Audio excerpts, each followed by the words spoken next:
She's completely unexplainable. You think she's a good girl, but once you get to know her, you realize she's everything.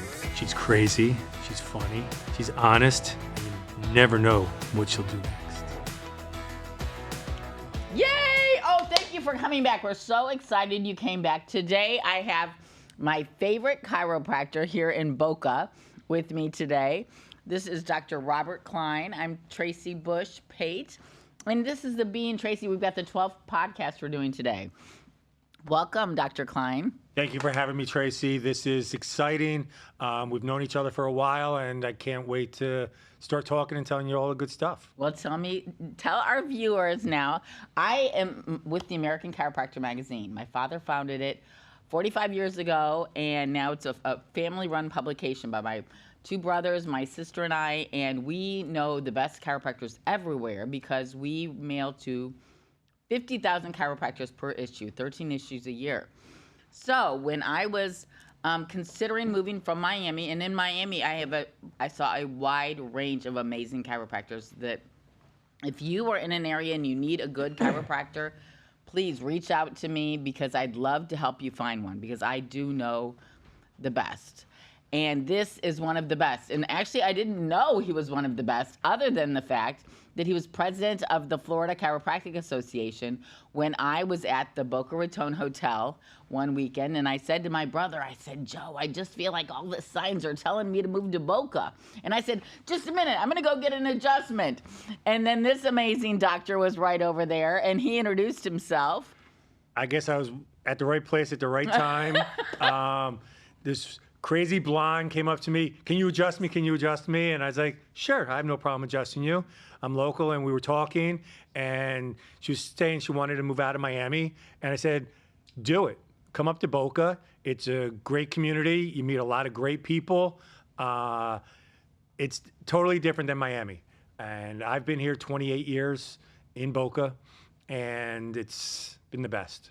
And he said, and I will be your chiropractor. So I'm like, well, gosh, that's one box checked on my roadmap of the most important things to me, where I'm going to live. It's one of the top priorities I have as chiropractic. Excuse me, I've got a little throat lozenge in my mouth right now. It keeps getting caught in my teeth now. But anyway, well, tell us a little bit about how you got started in chiropractic. What was your inspiration? It's a great story. I've wanted to be a chiropractor since I'm 9 years old. My father was involved in a really bad car accident.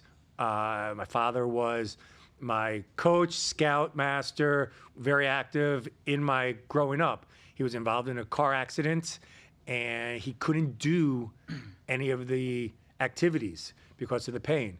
He's, he's a pharmacist. He went through the medical route where he did the physical therapy, the pain management, the physiotherapy, everything. And they just finally said, you're going to have to live with the pain. So back in the 70s, yes, I'm that old. Back in the 70s, he said, let me try a chiropractor. And where were you? This was in New Jersey. Okay. In New Jersey, in Central Jersey, in South Brunswick.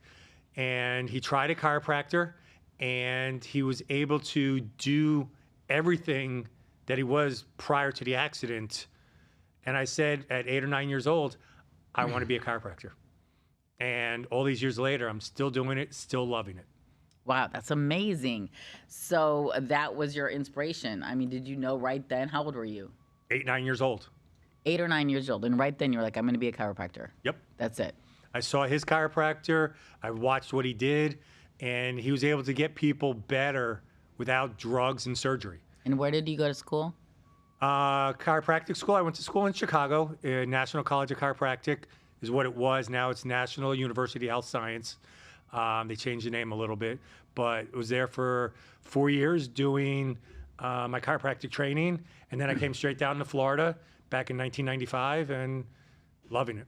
And so then when I met you, you were so inspirational right there because you're the Florida Chiropractic Association president. Now, tell us what is the meaning of that and what drove you to want to be the president of that association? I've always said, if you want to know what's going on, you need to be involved. So I first got involved with the local association, Palm Beach County Chiropractic Association. Then I moved up the ranks, was the president of the Palm Beach County. And then there was an opportunity for me to get on the board of directors for the state of Florida. So I got on the board. I've been on the board for 19 years, and I worked my way up, and I became president.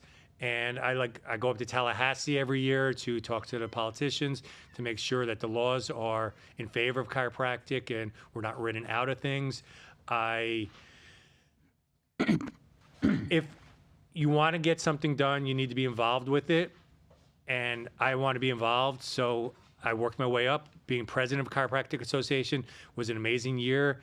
I traveled the whole state. I met tons and tons of great chiropractors, great speakers at all these conferences, and I'm still involved. This weekend, I'm going over to Naples to a chiropractic conference, and I'm not sure if I'm going to be speaking or if they're going to need me to speak, but I'm available.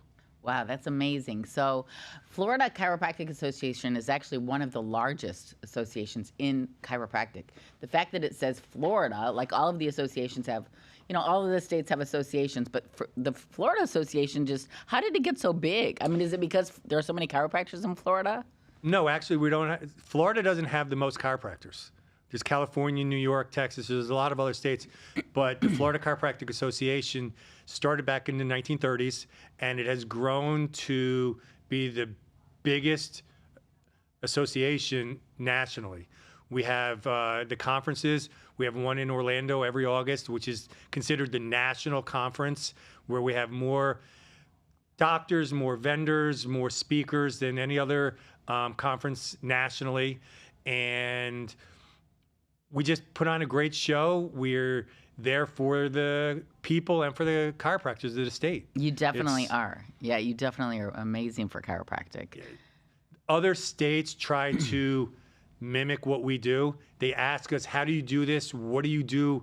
How do you get it to be so big? Because we'll have 5,000 chiropractors at these conferences. Right. With over 1,000 vendors. And other states, their conferences are maybe 500 to 1,000 people. So there's a couple of other big ones out there, but everybody wants to be the Florida Chiropractic Association. Oh, that's awesome. Okay, so how do you most like to make a difference in your patient's life? What is the most important thing that you can do as a chiropractor to help them? What I do is I get involved in everybody's life. I have a personality that I like to know everything about my patients. I can tell you where they went on vacation, where their grandkids go to school. I get involved in who they are and how they are. Most of them are very active. Boca Raton's being a very active city between tennis, golf, now pickleball is growing so fast. And I like to be able to get people back to doing what they like to do, what their passion is. If it's playing pickleball or playing golf or playing tennis or canasta, mahjong, bridge, whatever they do, I want to get them back to doing what they love. It's a passion of mine to get people back to doing their thing and doing it pain-free. Okay, and what is your craziest chiropractic patient experience? I know you mentioned a couple funny ones that you have yesterday, but what did you decide was?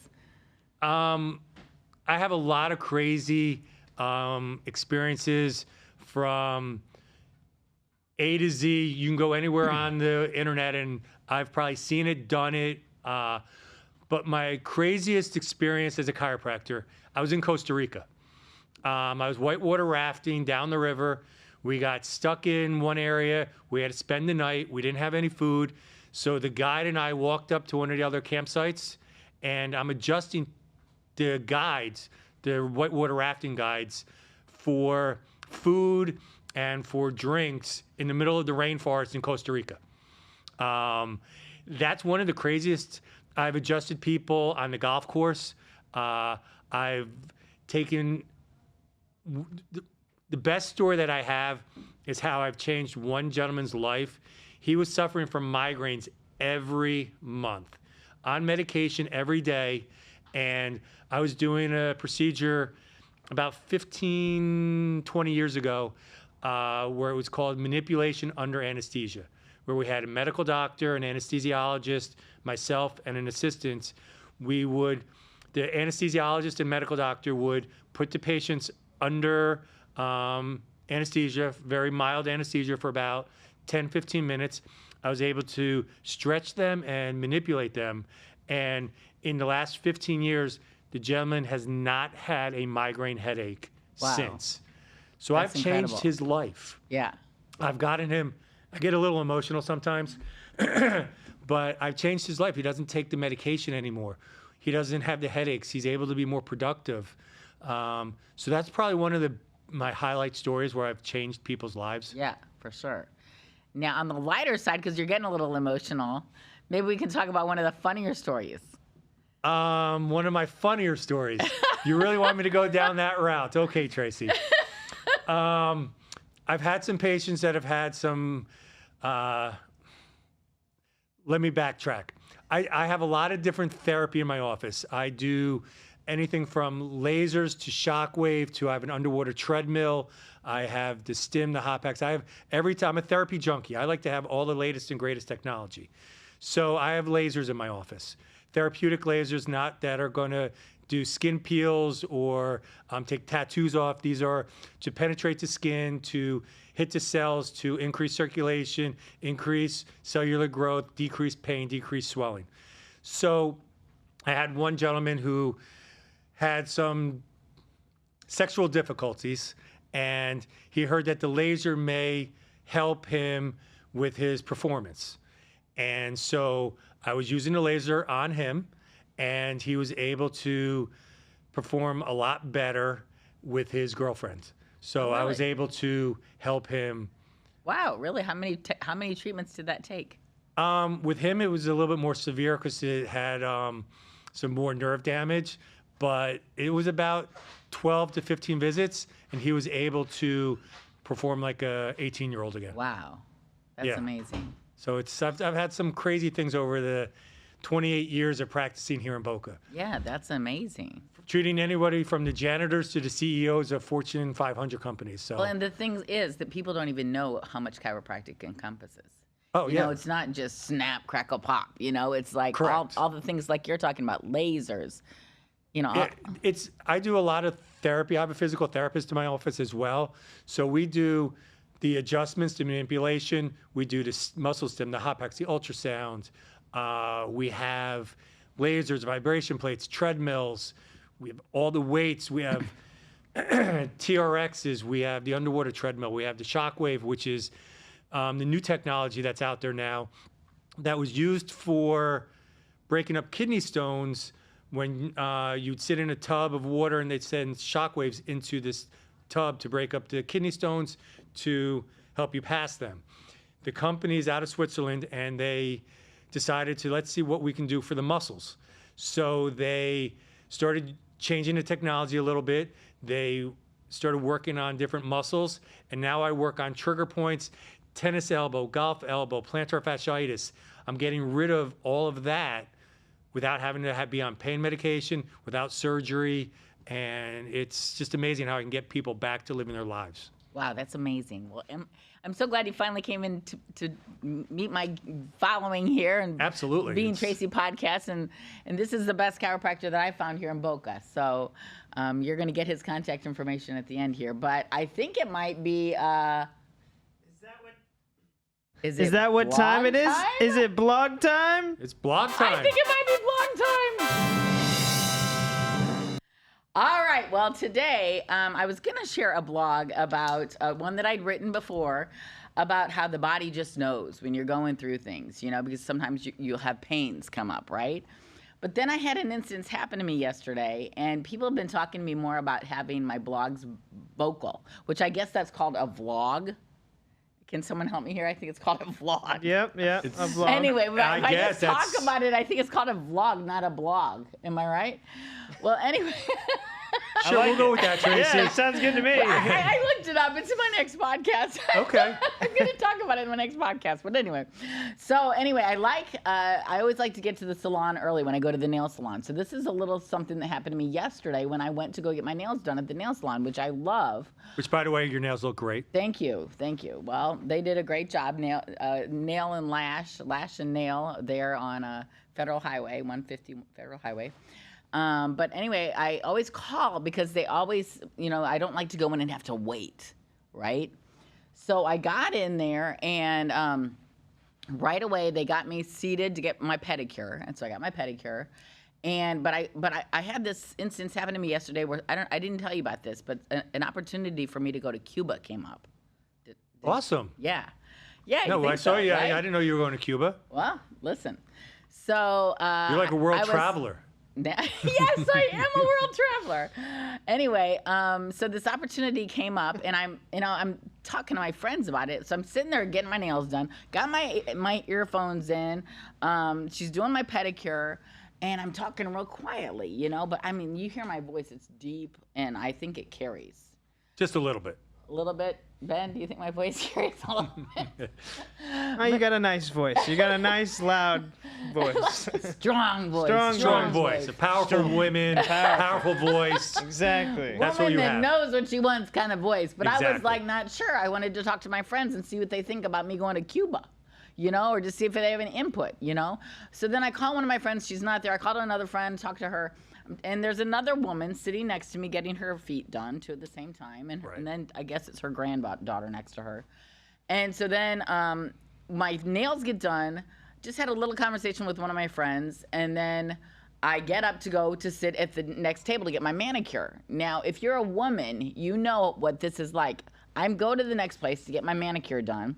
I'm sitting there for an extended length of time. Tracy, that was a little sexist. Men kind of get manicures and pedicures also. Okay. Do you get pedicures and manicures too? Yes. Okay. Well, you're right. That is sexist. Okay. So- I retract that. Being Tracy retracts that statement. While you were sitting there getting your manicure, As I was getting my pedicure, and then I went to get a manicure, and all of a sudden my technician disappeared. But I was talking on the phone, so I wasn't really listening to it. But like I said, I had my earphones in. I was talking really quietly like this because the older lady was sitting over here. And then finally, I stand up and I realize nobody's doing my nails. What am I doing here? Nobody's doing my nails. So I stand up and I've got my friend on the phone, and I stand up and I'm like, who's gonna do my nails? Is someone gonna do my nails? I'm like, this happens to me all the time, And so anyway, and then my friend on the phone is like, "Oh, I know, I hate it when that happens," So then, finally, someone comes over to do my nails. Okay, well, this is fine. And then, I finished telling my friend about the trip to Cuba, and then get off the phone. And with that, the woman sitting next to me says that I am rude. I'm loud. She basically hates me. She never wants to see me in that salon again. And just like totally destroyed me. She destroyed me. And I just thought, first of all, you never know what people are going through, right? So she Very didn't true. know what I'm going through. very true. And I don't want to get all right. emotional, but I'm going through stuff too. I know exactly Since what you're my going dad. through. Absolutely. And so honestly, I was in that nail salon just trying to make a plan for myself and keep heading forward and staying positive. And then, and I thought to myself, when this woman said all this mean stuff to me, I thought, don't say anything because you never know what she's going through. So true, Tracy. When people say mean things or say disrespectful things, all you have to do is say to them, I hope you have a great day. Say something positive to them. I just said to her, I'm sorry. And then she was like, oh, you don't even have to say you're sorry. Like, blah, blah. She didn't want to hear any sorry or anything. And I wasn't listening to her conversation because, like I said, I was on the phone. I had earphones in my head. And when she was so mean to me, I instantly turned up the music really loud so I wouldn't hear anything she was talking about. And then I thought, you know what? I'm going to turn down the music and listen to this lady. She must be going through something, right? So I turned down the music. I'm listening to her. And I don't know what she was saying about maybe there's something going on with her daughter or something like that. And then this is her granddaughter. And then she was kind of congratulating herself, patting herself on the back for telling me off, and saying, well, that's just the way I am. I know my granddaughter can't believe I said that and blah, blah, blah, blah, blah, blah, blah. But you know what? she didn't take and all the nail techs in there know me, so they were all like, "Oh, it's okay," you know, like. Right. And I'm always very nice to them. And yeah, I was just a little bit upset that I had to get out of my rhythm of getting my nails done because I did have things to do. But for that woman to go off on me that way, and I got home and I told my friend about this, the one that invited me to Cuba with a bunch of people. Right. And he said, Tracy, you know what? You got to blog about that. You got to write your blog about that. He said, you know, because he said the same kind of thing happened to him where he couldn't get a hold of some associate of his, and then he found out his wife had cancer. You know, it's just like you just never know what people are going through. You know, and that just became so obvious to me. And I was just like, you know, in my heart, I thought maybe I should have gone back to her and said something, but I just thought, you know what? I don't know what she's going through either. Correct. So everybody's going through something. Better she comes off feeling like she's the winner for telling me off, right? I was always taught you can't please everybody all the time. So they are going through different things. So just be you. Don't worry about how it comes off. You're a great person. You have great energy. Just keep doing Tracy. Thank you. Thank you. But anyway, I just wanted to, you know, so since I'm not writing my blogs anymore, I just want to bring that up because I could have written a whole blog about that because it did passionately affect me and it really ruined my night. You know, like I went home then, and it doesn't mean that I gave her any credit or anything like that, but it just was like, you know what? When you're trying so hard to stay on top, life is always, I mean, I don't want to be negative, but you got to keep fighting to be on top. Life throws you curveballs every day. And you know my story also. I've had some ups and downs in my life. Raising a 10-year-old boy by myself. I have a great girlfriend that's helping me and all that kind of stuff. But nobody knows what you're going through. yeah, And you just stay positive. You just keep taking one step forward every day. Does it get easier? No, you learn to live with things. You learn to get through things a little bit better. But you can't let somebody else's negativity bring you down. Right. So always stay positive. Always keep moving forward. right, exactly. Well, so should I use that as my blog or should I tell my real blog story? I want to hear your real blog story. Okay, my real blog story. All right, now I was gonna try to like have it memorized because the feedback I'm getting is that people would like it if I told my blogs rather than read my blogs. Okay. But I did, when I wrote the blogs, I did spend a lot of time going over exactly which word to have it in right place. But anyway, this one, the one that I chose was one that I wrote that's called The Body Just Knows, okay?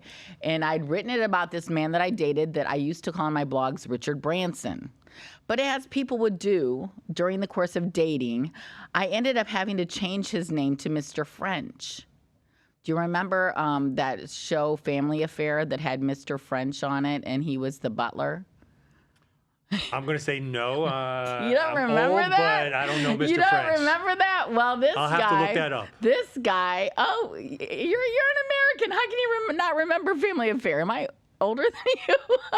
I don't think you are, but Well, anyway, so this man used to like kind of be the assistant for a billionaire in South Beach. okay. Okay, a very profound person in South Beach that owns a lot of things there. But anyway, this was his first-hand man, right? But because of what happened, my friend at the time started calling him Mr. French when he'd refer to him. Okay. So anyway, this particular story about Mr. French was that I was excited for Valentine's Day because I thought I was finally going to have a Valentine. Okay. Very important to have. It's Like 5 months had passed. I'm finally dating this guy. We were only seeing each other like once or twice a week, but still, it was like every week, you know? So I was feeling pretty good about it. I knew he was busy, you know, but I thought once and twice a week, that's good for me too, you know? And it was usually later in the evening because he had to work all day long. And, but then I found out he doesn't celebrate Valentine's Day. Is he not American? He said he had this thing that he doesn't celebrate Valentine's Day. Okay. Like so many bad Valentine's Days had happened to him. What do you think of that? I mean, clearly it's a red flag. Clearly, it is a red Clearly flag. it's a red flag. But like, what do you think about that? You could look at it a couple different ways. One, he's had bad experiences and he doesn't like to bring up bad experiences and those memories. Or two, I don't want to say that Mr. French was cheap. He doesn't want to have to buy you a Valentine's Day gift or roses I or didn't even take think you of to a dinner. gift. I didn't even think of a gift. Well, for Valentine's Day, you normally get your girl flowers, chocolate, a gift, a nice dinner or something. And maybe he didn't want to get you anything. Well, instead, what he did then was he retreated. I was living on South Beach. He lived there in the palace that his billionaire boss owned. And so since he didn't want to spend Valentine's Day with me, he went back to West Palm Beach, where his home is. Okay. And so he could be as far away from me as he possibly could for Valentine's Day.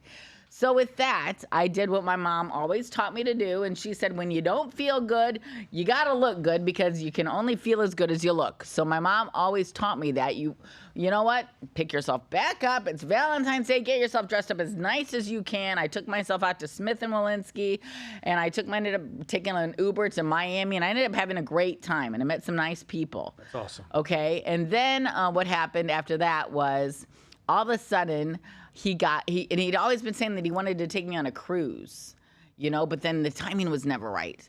So then last thing that happened was he said he got some time off. His boss thought he was doing such a good job, he got a month off. Wow. And he decided he was going to go to Colombia.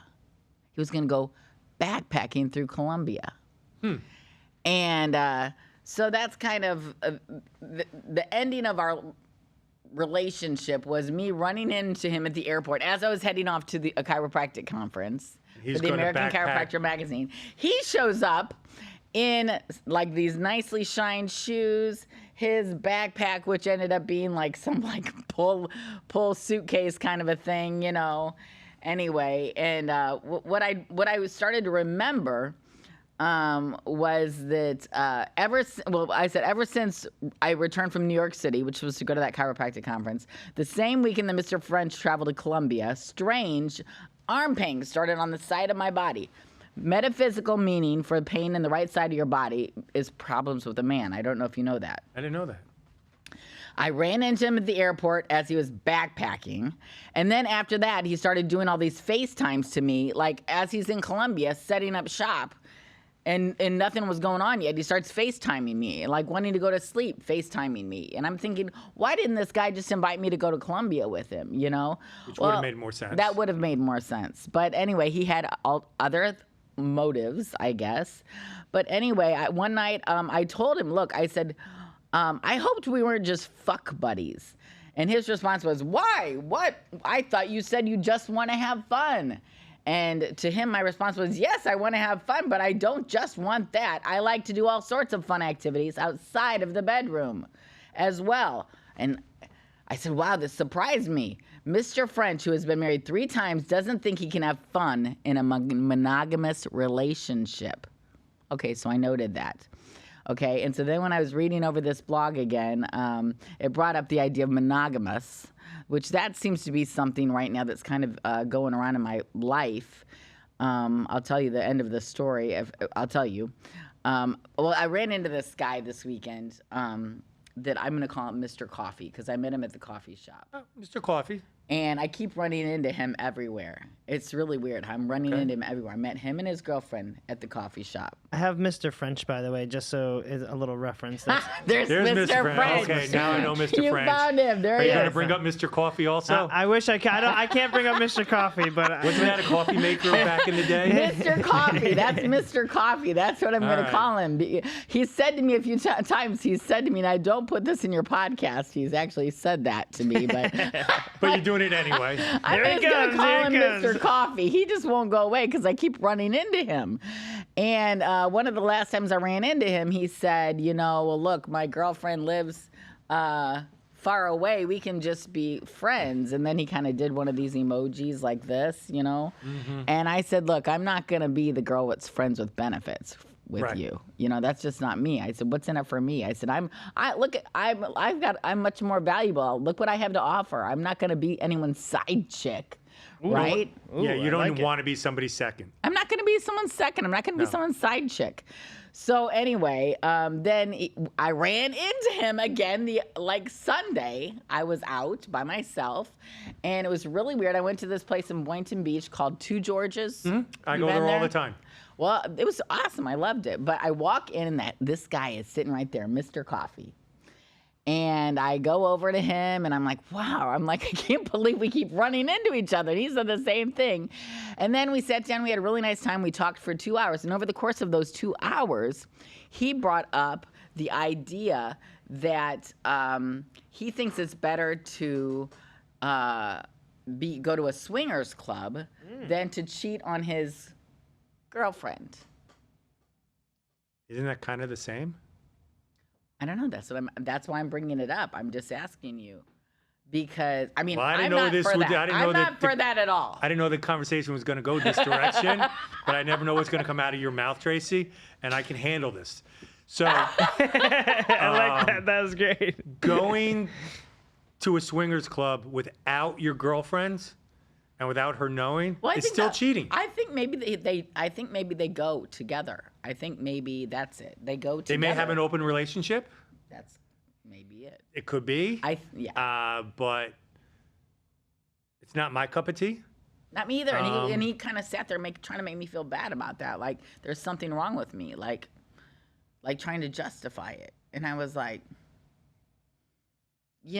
I mean, There's nothing to justify. If he feels, if his morals say going to a swingers club is not cheating, then that's his morals.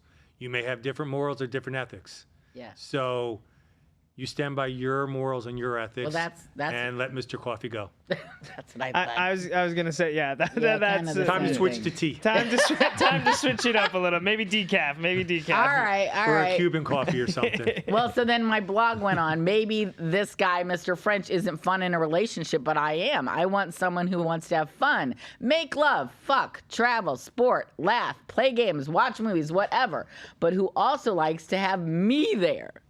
I am monogamous and need to feel that I am enough for someone. I cannot stand when I'm out with a man and I feel like he's always casing the room, looking to see if someone there is more interesting than me. Have you ever been with a woman that did that to you? I have, yes. But Tracy, there's nobody more interesting than you. You have a lot to bring to the table. So if a guy is looking past you, men are like buses. There's another one in 15 minutes. Move on. Thank you. Thank you. That's a good ending to the blog. Absolutely. That's a good ending to the blog. I have a great one right now, so I'm happy. I'm You're totally very monogamous. lucky. Yeah, she's very lucky. She is the best, and you will find the best for you again. I agree. Don't settle. No. Manifest. That's what we're doing. That's what this Exactly. podcast is about. Absolutely. Exactly. You Exactly. visualize it.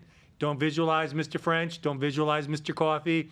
Visualize Mr. Red Bull or somebody with a lot of energy, spontaneous, and that's what you're going to get. I totally agree. And we are not with you. sponsored by Red Bull, just so you know. I totally agree with you.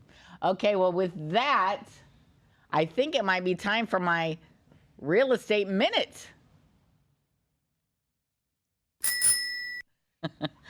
According to Keeping Current Matters, which is an online platform that I found, the housing market, they said, has gone through a lot of change recently, and much of that was a result of how quickly mortgage rates rose last year.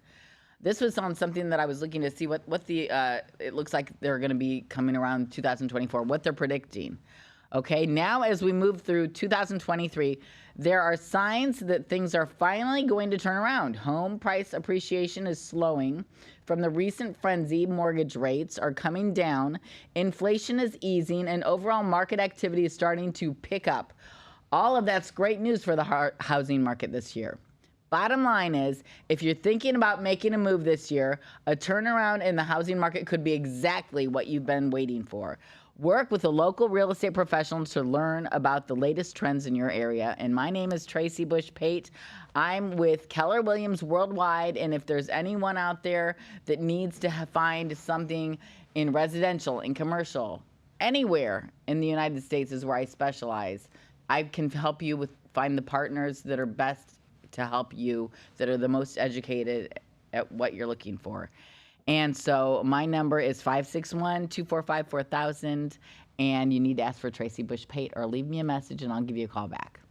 And Dr. Robert, how can they get a hold of you? Well, I've been here in Boca for 28 years, like I said. I'm at the corner of Clintmore and Military. My phone number is 561-988-1998. In the office, 5-6 days a week. We do acupuncture, chiropractic, physical therapy. We have health coach. We do a little bit of everything to make you feel better. Great. I'm so glad you came. It's so wonderful having you. And again, here. like Tracy, she knows people in every town. She can find the right person for you. I can do the same. If you're in Port St. Lucie and you want a chiropractor, or you want a chiropractor in Miami, or wherever in the state of Florida, being the president of the Florida Chiropractic Association gave me a chance to meet people all over the state. So use me as a resource. And this was the most amazing president ever. Anyway, please subscribe to my podcast, YouTube, Spotify, Apple. I'm out there and I go live every Thursday, 5 a.m., right, Ben? 5 a.m. 5 a.m. And so just give my podcast a little love, emojis, follow, subscribe, whatever you can do. It helps me to get the YouTube algorithm to show my podcast more. And do you want to say what your magic number was that you hit?